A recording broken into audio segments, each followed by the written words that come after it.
Bihar news में स्वागत है आपका दोस्तों। मैं हूं फिरदौस गनी और आप देख रहे हैं केडीबी लाइव। दोस्तों आज हो चुका है 2 अप्रैल 2024। तो आज की पूरे बिहार की टॉप न्यूज लेकर आए हैं आपके लिए। दोस्तों वीडियो शुरू करने से पहले आपको बता दें कि अगर आप नए आए हैं इस चैनल पर तो फिर चैनल को सब्सक्राइब करके बेल आइकन को प्रेस कर दीजिए और साथ ही वीडियो को लाइक कर दीजिए, अपने दोस्तों के साथ शेयर भी कीजिए। तो चलिए शुरू करते हैं आज की पूरे बिहार की टॉप न्यूज। दोस्तों बिहार के डिप्टी सीएम विजय सिन्हा ने लालू परिवार पर जमकर के हमला बोला है। उन्होंने लालू प्रसाद यादव की बेटी रोहिणी आचार्य और फिर बहू ऐश्वर्या राय को लेकर के बयान दिया है।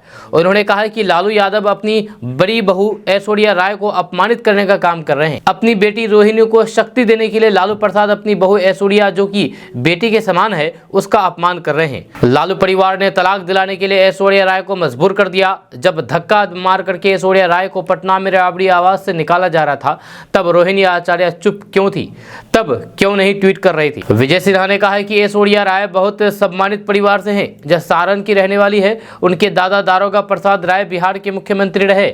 उनके पिता चंद्रिका राय कई बार विधायक और मंत्री रहे। सारण की बेटी है। जनता को याद है कि किस तरह ऐश्वर्या राय के साथ लालू परिवार ने व्यवहार किया था। लोकसभा चुनाव में जनता सारण में आरजेडी को सबक सिखाएगी और कमल खिलेगा। डिप्टी सीएम विजय कुमार सिन्हा ने कहा है कि देश के पीएम नरेंद्र मोदी ने देश के सेवक के रूप में काम किया है, जब सबका साथ सबका विकास किया, एक भारत बनाने का काम किया, जातीय जहर को खत्म किया है, लोकल फॉर वोकल को बढ़ावा दिया, डिजिटल इंडिया में युवाओं को जोड़ने का काम किया, देश का सम्मान विश्व में बढ़ाया, देश के हर वर्ग की जनता को सम्मान दिया है, 80 करोड़ लोगों के लिए अनाज का प्रबंध किया है। पूर्णिया में एक मछली लदा पिकअप वैन पलटने के बाद लोगों में मछली लूटने की होड़ मच गई। वैन पलटने के बाद उसमें लोड मछलियां पूरे सड़क पर फैल गई, जिसके बाद वहां मौजूद लोग ड्राइवर की मदद करने के बजाय मछलियां लूटने में टूट पड़े। यह घटना पूर्णिया जिला के रुपोली थाना क्षेत्र के मां तारा विवाह भवन के पास की है। जानकारी के मुताबिक सोमवार को एक कारोबारी पश्चिम बंगाल से मछली लेकर के मधेपुरा जा रहा था। इसी दौरान मां तारा विवाह भवन के पास पिकअप वैन अनियंत्रित बिजली के खंभे से जा टकराया। इस हादसे के बाद पिकअप वैन पर लोड मछलियां सड़क पर गिर गई। मछलियों के सड़क पर गिरता देख करके लोग बेकाबू हो गए, जिसके हाथ जितनी मछलियां लगी लेकर के फरार हो गया। जब मछली लूट की खबर पूरे इलाके में फैल गई और देखते ही देखते लोगों की भारी भीड़ मौके पर मछली लूटने के लिए पहुंच गई। जब घटना की जानकारी मिलने के बाद मौके पर पहुंची पुलिस ने मछली लूट रहे लोगों को खदेड़ दिया और पिकअप वैन को अपने कब्जे में ले लिया। आरजेडी से टिकट मिलने के बाद बीमा भारती आज पूर्णिया से अपना नामांकन कराएगी। इसको लेकर के जानकारी देते हुए बीमा भारती ने कहा कि इस पार्टी की मजबूती के लिए हमारी पार्टी के जो भी अभिभावक हैं, प्रदेश अध्यक्ष लालू प्रसाद यादव और राष्ट्रीय अध्यक्ष राष्ट्रीय जनता दल का जो एजेंडा होगा हम लोग उसका पालन करेंगे। पूर्णिया में राजद के सीट पर चुनाव लड़ने के सवाल पर बीमा भारती ने कहा कि मैं बिल्कुल तैयार हूँ, इसके लिए कोई भी चिंता की बात नहीं है। हमारी पूर्णिया की जनता और हमारे कार्यकर्ता सभी पूरी तरीके से तैयार हैं। वहीं पर पप्पू यादव से अपील के सवाल पर बीमा भारती ने कहा कि वह तो हमारे अभिभावक हैं, हम उनसे क्या अपील करेंगे। मैं तो उनसे आग्रह करूंगी कि वह मेरे नॉमिनेशन में आए। पप्पू यादव पूर्णिया से चुनाव लड़ेंगे। इस सवाल के जवाब में बीमा भारती ने कहा कि ये बात मुझे नहीं पता, लेकिन पप्पू यादव मेरे नामांकन में मेरे साथ रहेंगे। आपको बता दूं कि बीमा भारती के आज नॉमिनेशन में नेता प्रतिपक्ष तेजस्वी यादव भी आ रहे हैं, पूर्णिया आ रहे हैं और बीमा भारती के नॉमिनेशन में शामिल रहेंगे। देश के प्रधानमंत्री नरेंद्र मोदी लोकसभा चुनाव की तैयारियों को धार देने के लिए मंगलवार को बिहार के सभी बूथ कमेटी अध्यक्ष और फिर पन्ना प्रमुखों से सीधा संवाद करेंगे। इसका मुख्य उद्देश्य लोकसभा चुनाव की तैयारियों को जानना और फिर उसे गति देना है। उन्होंने कहा है कि प्रधानमंत्री अपने संवाद में कार्यकर्ताओं में उत्साह का संचार करेंगे तथा उनका मार्गदर्शन करेंगे। आपको बता दें कि प्रधानमंत्री जी से सीधे संवाद को लेकर के भाजपा कार्यकर्ताओं में अभी से उत्साह है और फिर ये सभी उस पल का इंतजार कर रहे हैं जब प्रधानमंत्री उनसे संवाद करेंगे। जहां ये बातें सम्राट चौधरी ने कही है। सम्राट चौधरी ने बताया है कि प्रधानमंत्री जी इस संवाद में नमो ऐप, नमो टीवी और फिर प्रधानमंत्री जी के official YouTube channel Narendra Modi के जरिए हजारों लोगों से भी जुड़ेंगे। दोस्तों एक बड़ी खबर सामने आई है कि लोकसभा चुनाव 2024 को लेकर के बिहार में एनडीए और इंडिया गठबंधन दल के घटक दलों के बीच सीट बंटवारा हो गया है, लेकिन अब इस बीच मुकेश सहनी की एंट्री होने वाली है महागठबंधन में। सूत्रों से ये बड़ी खबर सामने आ रही है, सियासी गलियारों से ये बड़ी खबर सामने आ रही है। सूत्रों से मिल रही जानकारी के अनुसार कल सोमवार को वीआईपी प्रमुख मुकेश सहनी दिल्ली के लिए रवाना हुए। जब दिल्ली में मुकेश सहनी की आरजेडी नेता और राज्य के पूर्व डिप्टी सीएम तेजस्वी यादव से मुलाकात होने की संभावना है। मुकेश सहनी के अलावा आरजेडी सांसद मनोज झा भी दिल्ली पर है, जहां कयास लगाए जा रहे हैं कि महागठबंधन में वीआईपी की सीट शेयरिंग हो सकती है। आरजेडी या फिर कांग्रेस की ओर से मुकेश सहनी को कितनी सीटें दिए जाएंगे, इसे लेकर के फिलहाल अभी कोई भी अपडेट जानकारी नहीं है।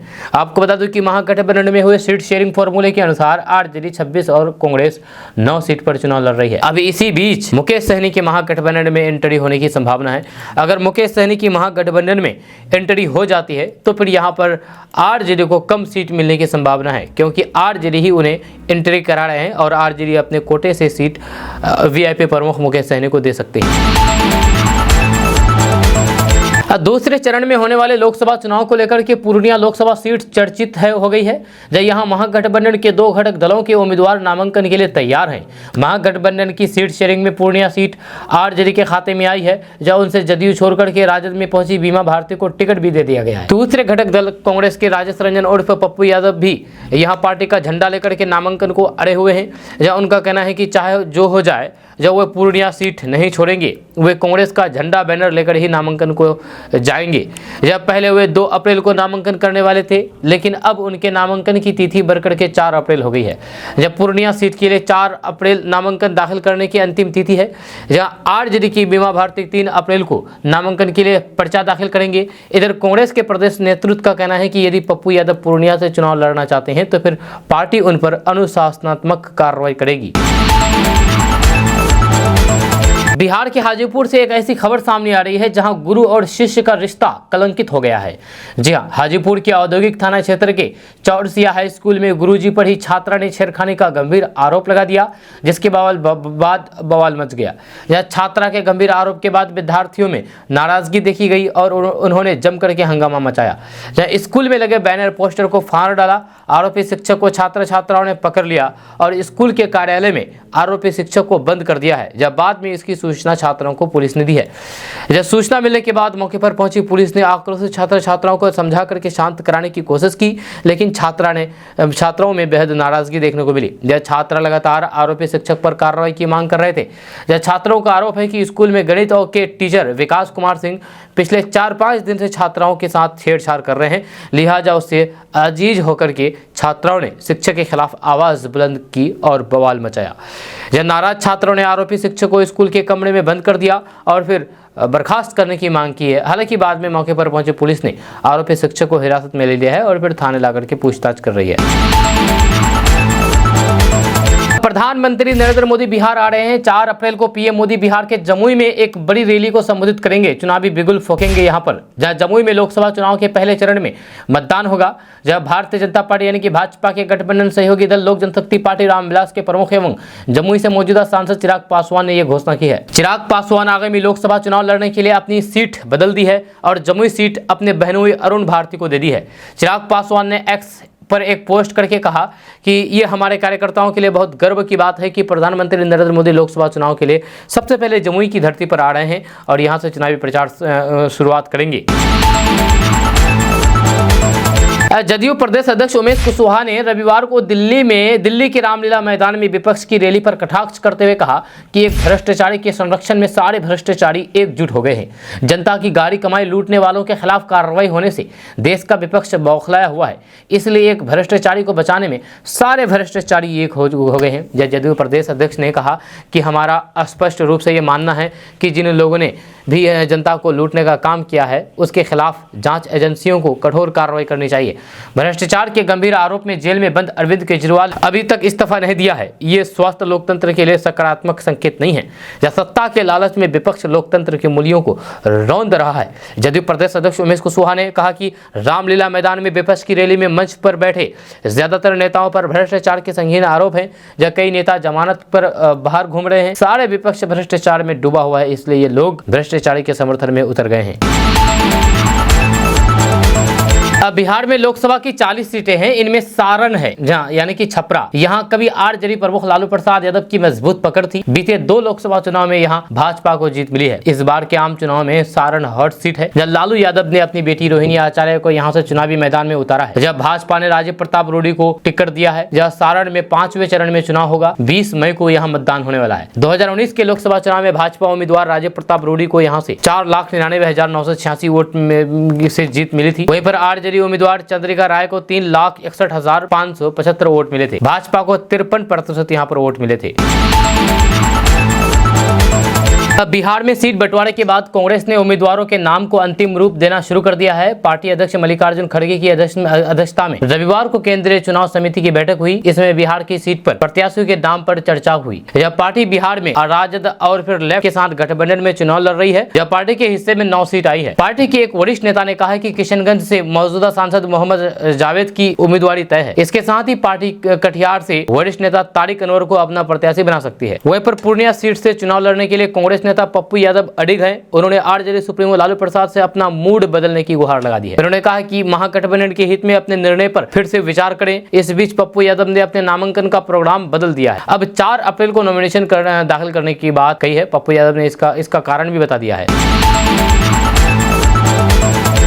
पूर्णिया में जेडीयू छोड़ करके हाल ही में आरजेडी में शामिल हुई बीमा भारती ने मुख्यमंत्री नीतीश कुमार पर जम करके हमला बोला। उन्होंने आगामी लोकसभा चुनाव पूरी मजबूती के साथ लड़ने की बात बताई है। जब लोकसभा का चुनाव नजदीक है, ऐसे में देश में पाला बदलने का सिलसिला लगातार शुरू हो गया है। झारखंड की गीता और फिर सीता ताजा उदाहरण है। ऐसे में बिहार में बीमा भारती का जनता दल यूनाइटेड छोड़ करके आरजेडी का दामन थामना कोई नई बात नहीं है। लेकिन सवाल जब जदयू और फिर नीतीश कुमार के बारे में पूछा गया तो फिर पुराने संबंधित ठग नजर आने लगे। जब नीतीश कुमार के सवाल पर बीमा भारती ने तंज कसते हुए कहा कि उन्होंने अत्यंत पिछड़ी जाति को ठगने का कार्य किया है। मैं जदयू से पहले निर्दलीय और फिर उसके बाद आरजेडी के ही टिकट से विधानसभा पहुंची थी। जब पप्पू यादव के सवाल पर उन्होंने कहा कि वे मेरे बड़े भाई हैं, उनका समर्थन मेरे साथ रहेगा। दरअसल बिहार की पूर्णिया लोकसभा सीट पर घमासान छिड़ा हुआ है। महागठबंधन के ही 2 उम्मीदवार आमने सामने आ गए हैं। आरजेडी प्रत्याशी बीमा भारती मैदान में डटी हुई है। वही पप्पू यादव भी कांग्रेस का झंडा लेकर के चुनाव में उतरने के लिए तैयार है। हालांकि बीमा भारती के सुर अब थोड़े नरम पड़ गए। बीमा भारती पप्पू को बड़ा भाई बता रही है। अब देखना होगा कि बड़ा भाई यानी कि पप्पू यादव का अगला कदम क्या होगा। लेकिन जहां तक उम्मीद है कि पप्पू यादव 4 अप्रैल को अपना नाम नॉमिनेशन करने जा रहे हैं, यानी कि वो चुनाव लड़ेंगे ही लड़ेंगे पूर्णिया से। अगर पप्पू यादव यहां से चुनाव लड़ते हैं तो फिर कांग्रेस उनको बाहर का रास्ता दिखा देगी, यानी कि कांग्रेस उसको अपनी पार्टी से हटा देगी। जब कांग्रेस उनको अपनी पार्टी से हटाएगी तो फिर पप्पू यादव यहां से पूर्णिया से निर्दलीय चुनाव लड़ेंगे। अब पप्पू यादव अगर यहां से निर्दलीय चुनाव लड़ते हैं तो फिर इधर वोटों का बिखराव होगा और उधर फिर से जदयू जीत जाएगी। न ही ये सीट पप्पू यादव के हाथ में आएगा और न ही बीमा भारती के। यहाँ पर बीच में उड़ा ले जाएगा कौन? संतोष कुशवाहा।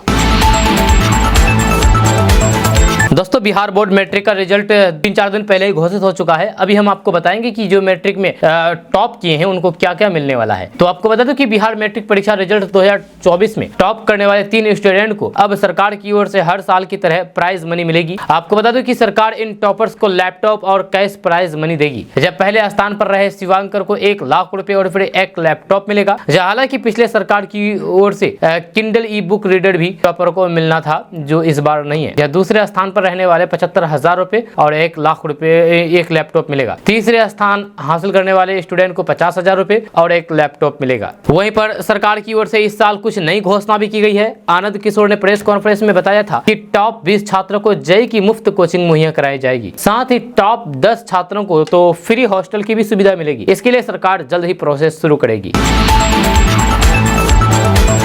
अगर आप भी एक्सप्रेस वे भारत सरकार के राजमार्गों पर आते जाते हैं तो आपको टोल टैक्स देना पड़ता है। लेकिन हाल फिलहाल में एक ऐलान किया गया था कि अब टोल टैक्स बढ़ने वाले हैं, जो ये सरकार की तरफ से अनाउंस किया गया था। लेकिन अब फिर से दोबारा अनाउंस किया गया है इस बारे में कि जो टोल टैक्स बढ़ोतरी के बारे में अनाउंस किया गया है उसको अब टाल दिया गया है, यानी कि टोल टैक्स अब नहीं बढ़ाई जाएगी। जहाँ इस फैसले को वापस ले लिया गया है। यह मीडिया की एक रिपोर्ट के मुताबिक इस बात का खुलासा हुआ है। जानकारी के मुताबिक इस रोल बैक के संबंध में सभी प्रोजेक्ट डायरेक्टर्स को सूचित कर दिया गया है। आपको बता दूं कि ये एनएचएआई द्वारा टोल दरें बढ़ाने के फैसले के कुछ ही दिन बाद आया। जब रविवार रात 9 बजे एनएचएआई के प्रोजेक्ट मैनेजर की ओर से इसे लेकर के एक पत्र भी जारी किया गया है, जहां अगले आदेश तक टोल दरें बदली नहीं जाएगी।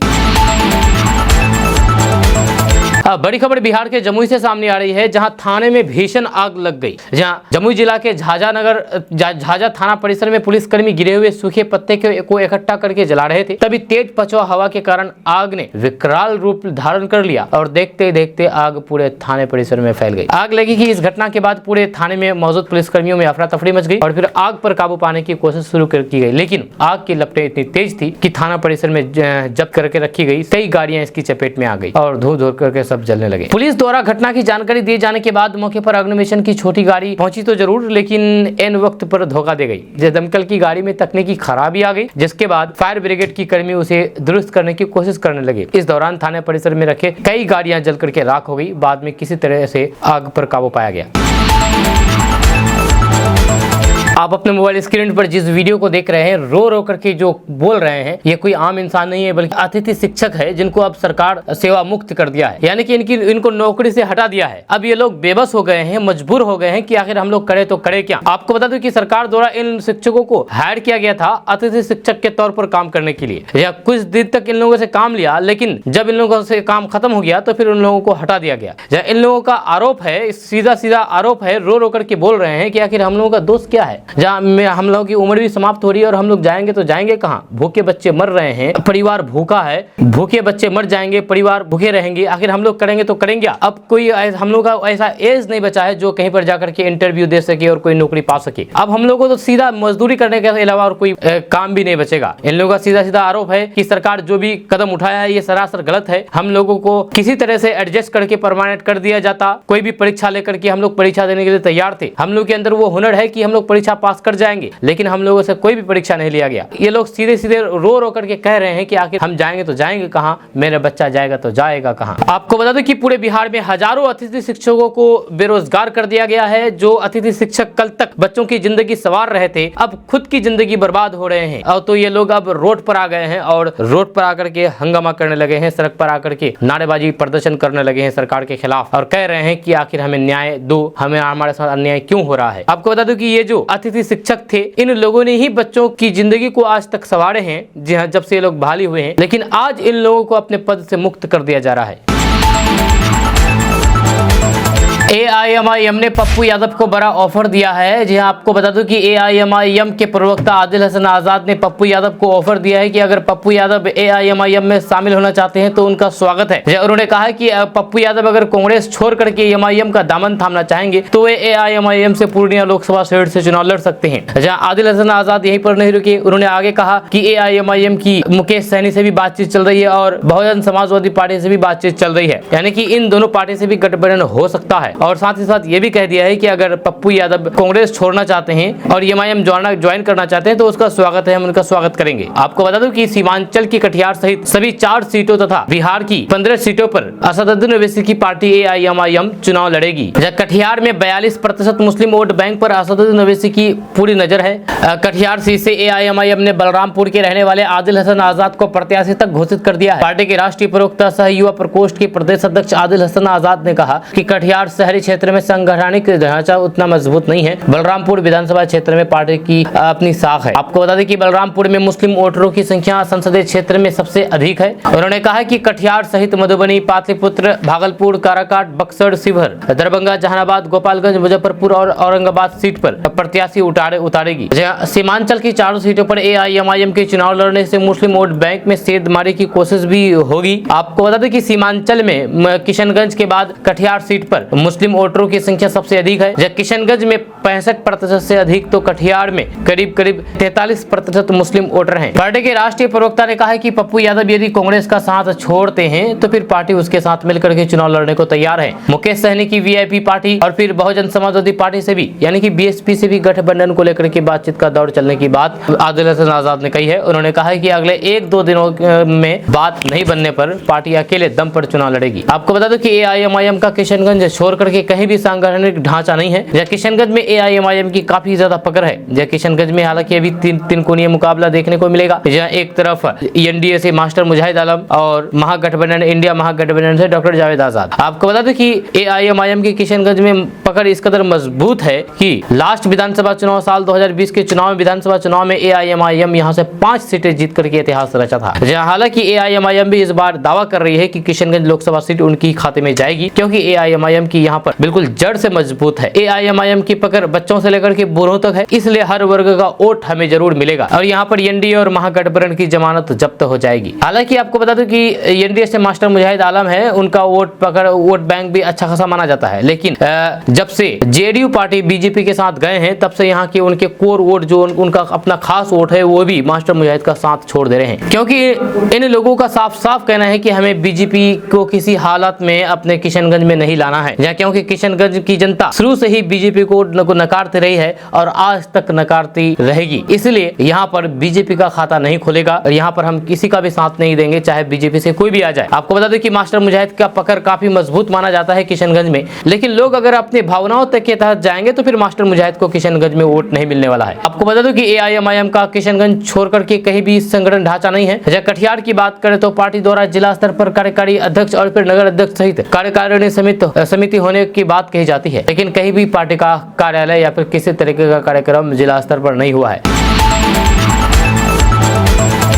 बिहार विद्यालय परीक्षा समिति यानी कि BSEB द्वारा रविवार को मैट्रिक की परीक्षा के नतीजे घोषित कर दिए हैं। मैट्रिक की परीक्षा में इस बार पहला स्थान पूर्णिया के शिवांकर कुमार ने पाया है, जिन्हें 500 में से 489 अंक मिले हैं। रिजल्ट में तीसरे पायदान पर एक साथ 4 परीक्षार्थियों ने कब्जा जमाया है, जिसमें से एक वैशाली की साजिया परवीन भी है। साजिया परवीन वैशाली जिला के MT हाई स्कूल की छात्रा है, जिन्हें 500 में से 486 अंक मिले हैं। आपको बता दूं कि एक न्यूज चैनल से बातचीत करते हुए साजिया परवीन के पिता मोहम्मद साजिद से संपर्क साधा तो फिर उन्होंने अपनी बेटी की सफलता पर काफी खुशी जाहिर की। साजिया के पिता मोहम्मद साजिद ने बताया है कि रमजान के पाक महीने में ऐसी खबर मिली, इससे बड़ी खुशी और क्या हो सकती है।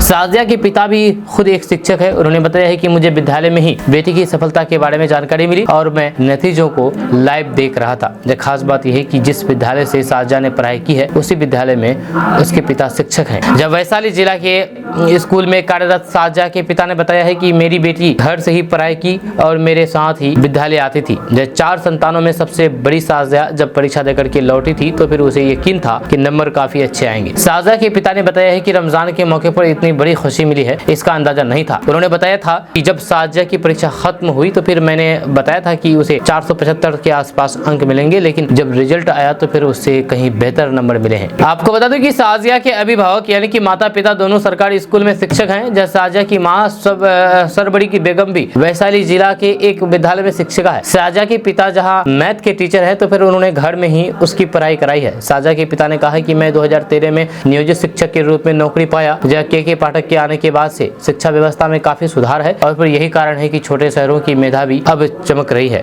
उन्होंने कहा कि बेटी साजिया अपनी माँ के साथ टॉपर वेरिफिकेशन के लिए गई थी, अब बेटी आगे मेडिकल की पढ़ाई करना चाहती है।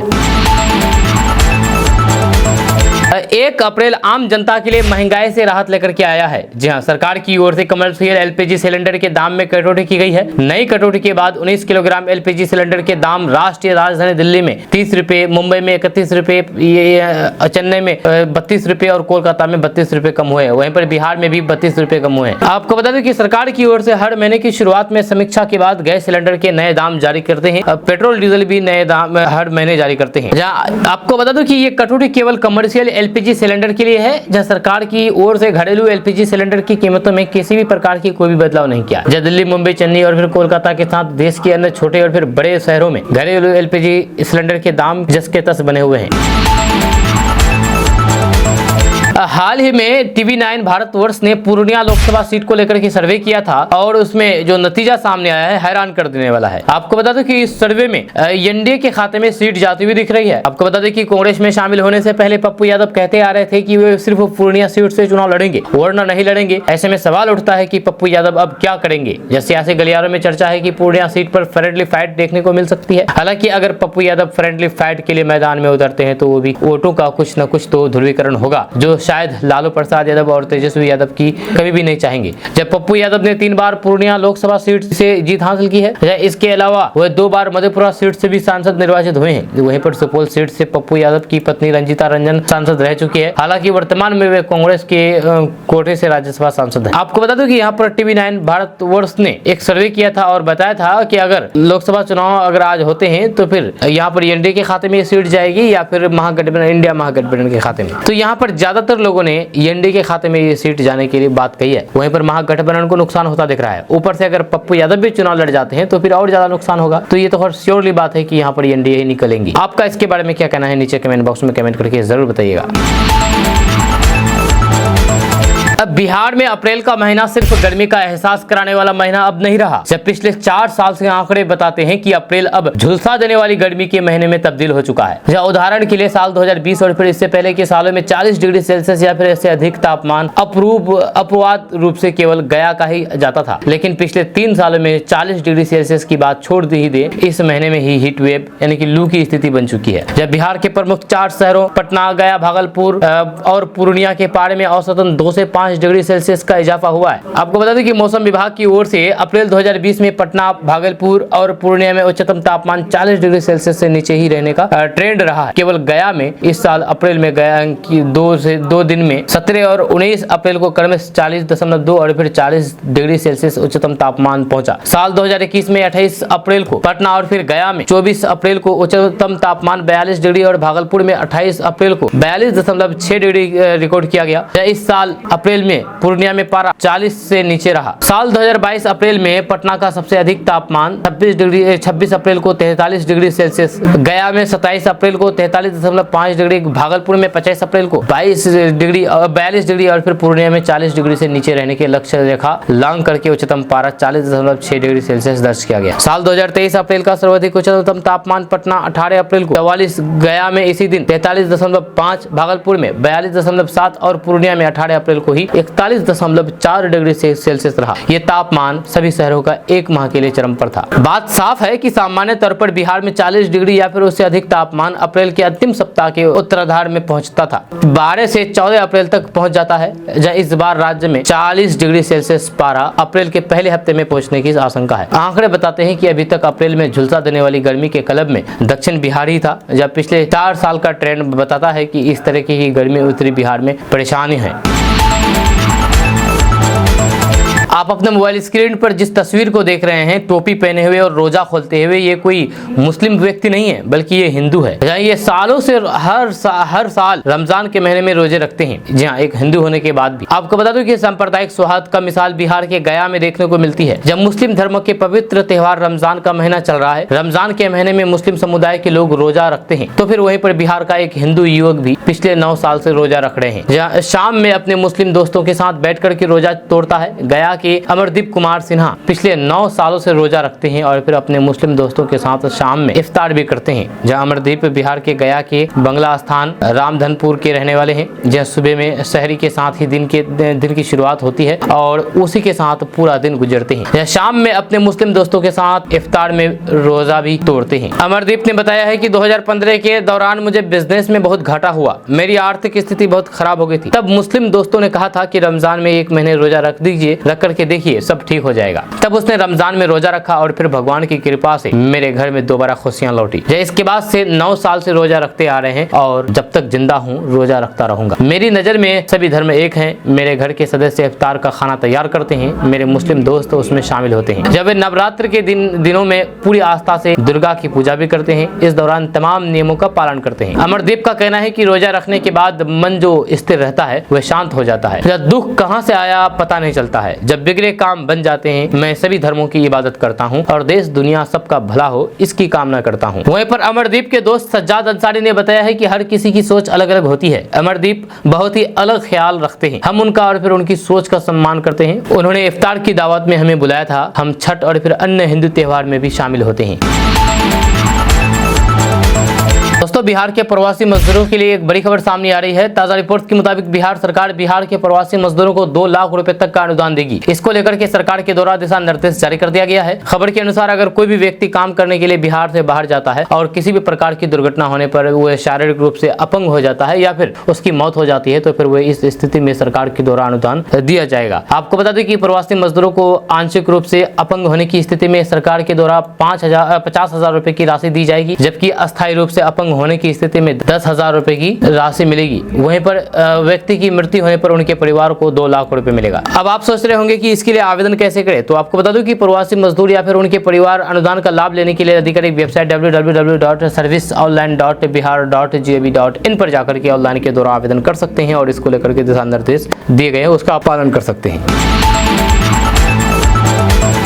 दोस्तों लोकसभा चुनाव के पहले बिहार कांग्रेस को झटके पर झटका लग रहा है। पप्पू यादव के बगावती तेवर से परेशान कांग्रेस को पहले अनिल शर्मा और प्रदेश प्रवक्ता ने बाय बाय कह दिया, टाटा कह दिया। लोकसभा चुनाव के ठीक पहले बिहार कांग्रेस में उठापटक जारी है। पहले तो कांग्रेस में अपनी पार्टी को मर्ज करने वाले पप्पू यादव ने बागी तेवर दिखा करके कांग्रेस के लिए सिरदर्द पैदा कर दिया है। वहीं दूसरी तरफ रविवार को पार्टी के पूर्व अध्यक्ष अनिल शर्मा और सोमवार की सुबह सुबह प्रदेश प्रवक्ता असित नाथ तिवारी ने पार्टी की प्राथमिक सदस्यता से इस्तीफा देकर के कांग्रेस को एक और झटका दे दिया है। जब बिहार प्रदेश कांग्रेस के मुख्य प्रवक्ता राजेश राठौर ने पप्पू यादव को पूर्णिया लोकसभा चुनाव लड़ने पर पार्टी से अलग रास्ता दिखाने की बात तक कह डाली थी, लेकिन इन सब के बावजूद भी पप्पू यादव अपने फैसले पर अड़िग है। यह 4 अप्रैल को पप्पू यादव पूर्णिया लोकसभा क्षेत्र से बतौर निर्दलीय प्रत्याशी नामांकन दाखिल करेंगे। पप्पू यादव के पूर्णिया लोकसभा चुनाव से खड़ा होने पर महागठबंधन के सबसे बड़े घटक दल आरजेडी को बड़ा झटका लग सकता है। इससे पहले पिछले 39 सालों से कांग्रेस में विभिन्न पदों पर काम करने वाले पूर्व अध्यक्ष अनिल शर्मा ने न केवल पार्टी के प्राथमिक सदस्यता से इस्तीफा दे दिया बल्कि पार्टी नेता सोनिया गांधी पर गंभीर आरोप लगाए हैं। अनिल शर्मा ने सोनिया गांधी को कम्युनल लीडर तक करार दे दिया था। अनिल शर्मा ने साफ शब्दों में कहा है कि कांग्रेस बिहार में राजद की पिछलग्गू बनकर के रह गई है और उसका कोई भी भविष्य नहीं है। वहीं पर आज सुबह सुबह पार्टी प्रवक्ता असित नाथ तिवारी ने प्रदेश कांग्रेस अध्यक्ष अखिलेश सिंह को अपना इस्तीफा भेजा है। किशनगंज के ठाकुरगंज की रहने वाली सृष्टि कुमारी ने मैट्रिक परीक्षा में 467 अंक लाकर के पूरे जिले में प्रथम स्थान प्राप्त किया है, यानी कि जिला टॉपर बनी है। आपको बता दें कि किशनगंज के ठाकुरगंज के मल्लापट्टी वार्ड संख्या 8 के रहने वाले विजय कुमार शाह की बेटी सृष्टि कुमारी ने बिहार बोर्ड की मैट्रिक परीक्षा में 467 अंक लाकर के जिले में प्रथम स्थान प्राप्त किया, यानी कि जिला टॉपर बनी है, जिसके बाद से उन्हें जिले भर से बधाइयां मिल रही है। सृष्टि कुमारी ने बताया है कि वे रोजाना 8 से 10 घंटे तक पढ़ाई करती थी। उन्होंने कहा कि उनका पसंदीदा सब्जेक्ट गणित है, जिसमें वे सबसे ज्यादा ध्यान देती थी। उन्होंने बताया है कि परिवार वालों का काफी सहयोग रहा है। उन्होंने अपने इस सफलता का श्रेय अपने माता पिता को दिया है। सृष्टि आगे चल करके सिविल सर्विस की तैयारी करके देश सेवा करना चाहती है। आपको बता दें कि टॉपर सृष्टि कुमारी शाह के पिता विजय कुमार शाह ने बताया है कि उन्हें अपनी बेटी पर बहुत गर्व है कि उनकी बेटी ने इस उपलब्धि को हासिल किया है। विजय कुमार शाह एक इलेक्ट्रॉनिक का दुकान करके अपने और फिर परिवार का भरण पोषण करते हैं। अब बिहार के अधिकतर जिलों में आज मौसम गर्म, हवा की रफ्तार तेज होगी। जी हाँ, मौसम विभाग के मुताबिक अब पूरे बिहार में शुष्क पश्चिमी विक्षोभ हवा चलने लगी है, जिसके प्रभाव से सुबह के समय लोगों को गर्मी से राहत मिलेगी, लेकिन दिन के तापमान में बढ़ोतरी होगी। जब पूर्ववर्तीय इलाकों में पश्चिमी विक्षोभ के प्रभाव से कुछ जगहों पर बारिश के साथ बर्फबारी हुई है, इसी कारण हवा के रुख में बदलाव हुआ है। जब वहीं पर रविवार को वैशाली जिला सबसे गर्म रहा। यहाँ का अधिकतम तापमान 41.9 डिग्री सेल्सियस रहा। पटना का 37.7 डिग्री सेल्सियस रहा। वहीं पर पूर्णिया का 35.4 डिग्री सेल्सियस रहा। वहीं पर मौसम विभाग के अनुसार अगले 5 दिनों तक बिहार के अधिकतर जिलों में तापमान में निरंतर वृद्धि देखने को मिलेगी। अधिकतम तापमान 38 डिग्री से 43 डिग्री के बीच और न्यूनतम तापमान 22 से 26 डिग्री के बीच रहने की संभावना है। जब पटना में आज मौसम शुष्क बना रहेगा, जब सुबह से ही धूप निकली रहेगी, जिसके कारण से अब गर्मी का एहसास होने लगेगा। वहीं पर शाम होते ही 10 से 15 किलोमीटर प्रति घंटे की रफ्तार से हवाएं चलेगी। दोस्तों एक धर्म परिवर्तन का मामला सामने आया है, जो धर्म परिवर्तन नहीं करने पर मारपीट का मामला सामने आया है। बिहार के समस्तीपुर जिले में 12 साल पहले सीतामढ़ी की कुमारी दिव्या ने सरफराज से लव मैरिज शादी की थी। अब पति की सौतेली मां दिव्या पर धर्म परिवर्तन के लिए उस पर दबाव बनाया जा रहा है। जब रविवार रात वे घर पर अकेली थी तो फिर सास कुछ लोगों के साथ मारपीट की। दिव्या को स्थानीय लोगों के सहयोग से सदर अस्पताल में भर्ती कराया गया। जब घटना की सूचना पर नगर पुलिस मौके पर पहुंच गई और फिर नगर थानाध्यक्ष सह इंस्पेक्टर आशुतोष कुमार के नेतृत्व नेतृत्व में टीम पुलिस मामले की जांच कर रही है। जहां शहर के मोहनपुर रोड में किराए के मकान में रहने वाली कुमारी दिव्या, जो मूल रूप से सीतामढ़ी की रहने वाली है, वही महिंद्रा कंपनी में मार्केटिंग का काम करती थी। इसी दौरान काम करने वाले शहर के धर्मपुर सरफराज से उसकी नजदीकियां बढ़ी। दोनों ने परिवार वालों की मर्जी के खिलाफ शादी कर ली। दिव्या ने बताया है कि शादी के बाद वे ससुराल पहुंची तो फिर उसके सौतेली सास के पति को धर्म परिवर्तन कराने के लिए दबाव देने लगी, जिससे आए दिन विवाद बढ़ता गया। इस दौरान दंपति पर कई बार हमला भी हुआ। विवाद काफी बढ़ जाने पर दिव्या अपने पति सरफराज के साथ सास का घर छोड़ दिया। वहीं पर वह शहर के मोहनपुर रोड किराए के मकान में रहने लगी, जहां जानकारी के बाद उसे फिर से प्रताड़ित किया जाने लगा। रविवार देर शाम वह घर में अकेली थी। इसी दौरान मोहम्मद परवेज आलम आदि लोगों ने ये कहते हुए कि उसके साथ मारपीट किया कि अब तुमने धर्म परिवर्तन क्यों नहीं किया है। आरोपी मोहम्मद परवेज ने बताया है कि दोनों ने शादी की थी, इससे कोई भी संतान नहीं है। उनकी जमीन स्टेट ट्यूबवेल के पास है। बिहार के सुपौल जिले के राघोपुर प्रखंड में स्थित दौलतपुर वार्ड नंबर 1 में आग लगने से एक परिवार के 2 घर जलकर के राख हो गए हैं। इस अग्निकांड में 3 मवेशी भी झुलस गए हैं। करीब 1 घंटे के बाद फायर ब्रिगेड की टीम मौके पर पहुंची और फिर आग पर काबू पाया। बताया जा रहा है कि बलरामपुर मेहता के घर में आग लगी है। जब वो गैस सिलेंडर से रिफिल कर रहे थे तभी अचानक आग लग गई और देखते ही देखते आग इतनी भयानक हो गई कि बलरामपुर मेहता के 2 घरों में आग लग गई। इसी बीच 3 मवेशी और फिर एक ऑटो भी चपेट में आ गया। 2 बकरी और एक गाय बुरी तरीके से आग में झुलस करके जख्मी हो गई। ऑटो का आधा हिस्सा जल गया। स्थानीय ग्रामीणों ने आग को बुझाने का काफी प्रयास किया, लेकिन ग्रामीण असफल रहे। वहीं पर प्रशासनिक अधिकारियों को भी ग्रामीणों ने फोन करके सूचना दी तो फिर मौके पर प्रतापगंज से फायर ब्रिगेड की टीम पहुंची और फिर करीब 1 घंटे की कड़ी मशक्कत के बाद आग को बुझाया गया। अब बिहार में महागठबंधन की सीट बंटवारे के बाद भी कांग्रेस नेता पप्पू यादव अपनी जिद पर अड़े हुए हैं। जी हां, पूर्णिया सीट पर आरजेडी ने दावा करते हुए बीमा भारती को वहां से उम्मीदवार घोषित कर दिया है। इसके बाद भी पप्पू यादव बागी तेवर अपनाते हुए वहां से चुनाव लड़ने की लगातार बात कर रहे हैं। जब कांग्रेस की फटकार के बाद भी पप्पू यादव ऐलान कर दिया है कि वे 4 अप्रैल को पार्टी लाइन के खिलाफ जाकर के नामांकन करेंगे। उन्होंने आरजेडी सुप्रीमो लालू प्रसाद यादव से आग्रह किया है कि वे पूर्णिया की सीट कांग्रेस के लिए छोड़ दें। पप्पू यादव ने एक्स हैंडल यानी कि ट्विटर पर लिखा है कि देश भर में फैले पूर्णिया लोकसभा क्षेत्र के साथ ही मेरे जन नामांकन में शामिल होना चाहते हैं। उनकी सुविधा के लिए पूर्णिया की महान जनता द्वारा प्रस्तावित नामांकन तिथि 2 अप्रैल की जगह 4 अप्रैल हो गया है। जब आप सब इसमें शामिल हो, आशीष दें। जब बिहार में इंडिया गठबंधन के बड़े भाई राजद के प्रमुख आदरणीय लालू प्रसाद यादव जी फिर से आग्रह है कि गठबंधन हित में पूर्णिया सीट पर पूर्ण विचार करें, कांग्रेस के लिए छोड़ दें। पूर्णिया सीट से लोकसभा चुनाव लड़ने के लिए पप्पू यादव लगातार वहां से एक्टिव थे। जब 20 मार्च को उन्होंने अपनी पार्टी का विलय कांग्रेस में कर लिया। इसके बाद लालू प्रसाद यादव से मुलाकात भी की, लेकिन राजद ने पूर्णिया से सीमांचल के डॉन कहे जाने वाले अवधेश मंडल की पत्नी और फिर जदयू छोड़ करके आए बीमा भारती को वहां से उम्मीदवार बना दिया गया। लेकिन पप्पू यादव लगातार पूर्णिया को अपनी मां के समान बता करके वहां से चुनाव लड़ने के लिए बातें कह रहे हैं। इस मामले में कांग्रेस ने भी पप्पू यादव को कड़ी नसीहत दी थी। जब प्रदेश प्रवक्ता राजेश राठौर ने कहा था कि कांग्रेस के खाते में 9 सीटें आई है। जब किसी भी सीट पर अगर महागठबंधन के किसी दल का कोई भी और कैंडिडेट नॉमिनेशन करता है तो वे पार्टी के सदस्य नहीं माना जाएगा। वहीं पर फ्रेंडली फाइट के सवाल पर उन्होंने कहा कि कहीं पर कोई भी फ्रेंडली फाइट नहीं होगी, गठबंधन के तहत चुनाव होगा। दोस्तों, बिहार में सिंगल यूज प्लास्टिक बैन है। जहाँ प्लास्टिक किसी को भी यूज करने का कोई भी अधिकार नहीं है, क्योंकि सरकार की तरफ से ही बैन कर दिया गया है। लेकिन फिर भी बिहार के हर एक जिले में पॉलिथीन धड़ल्ले से उपयोग हो रहा है सिंगल यूज प्लास्टिक। आपको बता दें कि सरकार द्वारा पॉलिथीन पर पूर्ण रूप से प्रतिबंध लगाए जाने के बाद भी बिहार के हाट बाजारों में, शहरों में इसका धड़ल्ले से उपयोग किया जा रहा है। प्रतिबंध लगने के बावजूद भी फल, सब्जी, किराना दुकान से लेकर के कपड़ा एवं मिठाई की दुकान में दुकानदार बेफिक्र होकर के लोगों को पॉलिथीन कैरी बैग में सामान थमा देते हैं। अब इसे जागरूकता की कमी कही जाए या फिर आदत से मजबूर उपभोक्ता भी पॉलिथीन में सामान लेने से मना नहीं कर पाते हैं। पॉलिथीन के उपयोग से प्रतिदिन पर्यावरण के साथ लोगों के स्वास्थ्य पर भी बड़ा खतरा बढ़ने लगा है। जब पॉलिथीन से पर्यावरण में बढ़ रहे खतरे से निपटने के लिए सरकार इसके उपयोग को बंद करने के लिए अभियान चला रही है, लेकिन लोग आने वाले समय में इसकी दुष्परिणाम की परवाह किए बगैर इसे धड़ल्ले से इस्तेमाल कर रहे हैं। केंद्र सरकार ने 40 माइक्रोन से कम मोटाई वाले पॉलिथीन के उपयोग पर प्रतिबंध लगा दिया था, लेकिन अभियान कुछ दिनों तक ठीक ठाक चला। ये सख्ती लगातार जारी नहीं रहने के कारण धीरे धीरे लोग इसका उपयोग करने लगे।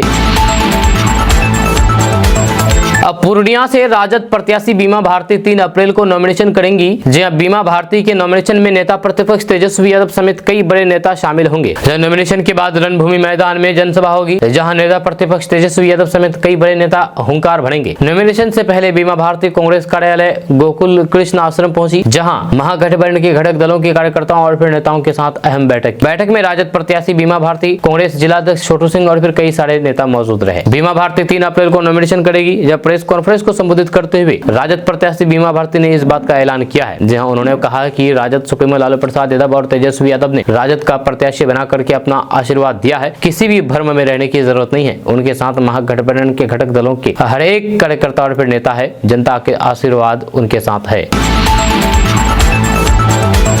बड़ी खबर अररिया से सामने आई है। अररिया में आग लगने से 76 घर जल करके राख हो गए हैं। जहां अररिया में 76 घर यानी कि पूरे के पूरे गांव ही जल गए हैं पूरी तरीके से। अररिया के सदर प्रखंड क्षेत्र के बेलुआ पंचायत स्थित टापू टोला वार्ड संख्या 7 में अचानक आग लगने से 76 घर जल करके राख हो गया। इस घटना में लगभग 6 दर्जन परिवार घर से बेघर हो गए। यह घटना रविवार देर शाम की है। यह घटना के बाद स्थानीय मुखिया प्रतिनिधि मसूद आलम ने डायल 112 पर जानकारी दिया, जिसके बाद मौके पर पहुंची अग्निशमन विभाग की टीम ने कड़ी मशक्कत के बाद स्थानीय लोगों की मदद से आग पर काबू पाया। तब तक लगभग 6 दर्जन घर जलकर के राख हो गया था। जहां स्थानीय लोगों ने बताया है कि आग कैसे लगी, इस बात की जानकारी नहीं मिल पाया है। मुखिया प्रतिनिधि ने बताया है कि इस घटना में आधा दर्जन गांव जलकर के राख हो गया है। वही रमजान के महीने में पीड़ित लोगों के समक्ष काफी परेशानियां बढ़ गई है। इस हादसे में कुल 76 घर जलकर के राख हो गया है। हालांकि ये संख्या और बढ़ सकती है। उन्होंने बताया है कि इस हादसे में 1 ट्रैक्टर, 3 बाइक और फिर 6 दर्जन घर में रखा नकदी, फर्नीचर, कपड़ा और फिर जेवरात जलकर के राख हो चुका है।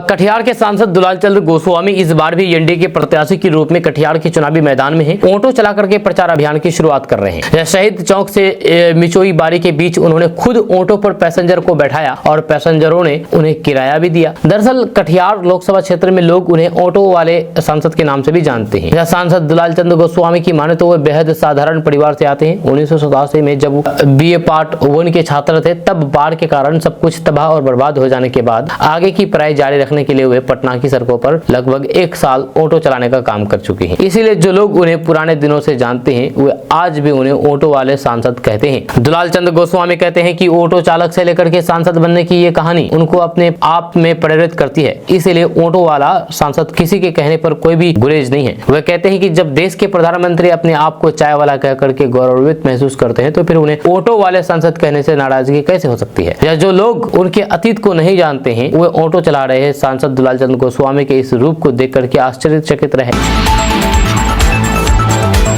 दोस्तों, आज का न्यूज़ बस यहाँ तक। कैसा लगा आपको नीचे कमेंट बॉक्स में कमेंट करके जरूर बताइएगा। अगर आप हमारे चैनल पर नए आए तो फिर चैनल को सब्सक्राइब करके बेल आइकन को प्रेस कर दीजिए और साथ ही वीडियो को लाइक कर दीजिए, अपने दोस्तों के साथ शेयर भी कीजिए। तो चलिए मिलते हैं नेक्स्ट वीडियो के साथ। तब तक के लिए जय हिंद, जय बिहार।